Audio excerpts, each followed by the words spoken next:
दोस्तों, राधे राधे। आपका मेरे चैनल में स्वागत है। दोस्तों, आप लोग कैसे हो? सब लोग अच्छे हैं। माता का भजन सुनिए प्यार से और सब्सक्राइब और लाइक कीजिए। एक कियरिया मनी मिया लगाए, एक कियरिया मनी मिया लगाए, नीमिया अरे नीमिया हमरे मैया के भावेला नीमिया, हमरे मैया के भावेला नीमिया। एक कियरिया लवंगिया लगाए, एक कियरिया लवंगिया लगाए, लवंगी अरे लवंगी हमरे मैया के भावेला लवंगा, हमरे मैया के भावेला लवंगा, हमरे मैया के भावेला लवंगा।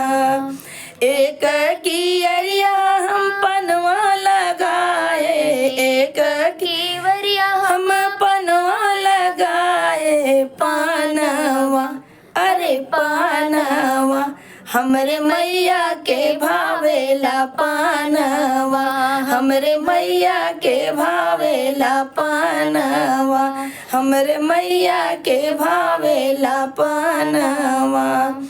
एक कियरिया हम निमिया लगाए, एक कियरिया हम निमिया लगाए, नीमिया अरे नीमिया हमरे मैया के भावेला नीमिया, हमरे मैया के भावेला नीमिया।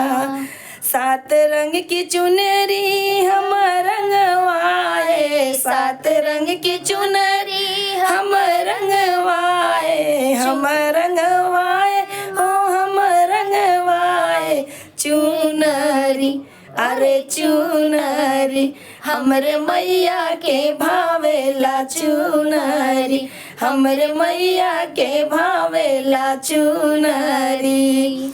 घुंघरी बतासा का भोगवा लगाए, घुंघरी बतासा का भोगवा लगाए, भोगवा अरे भोगवा हमरे मैया के भावेला भोगवा, हमरे मैया के भावेला भोगवा।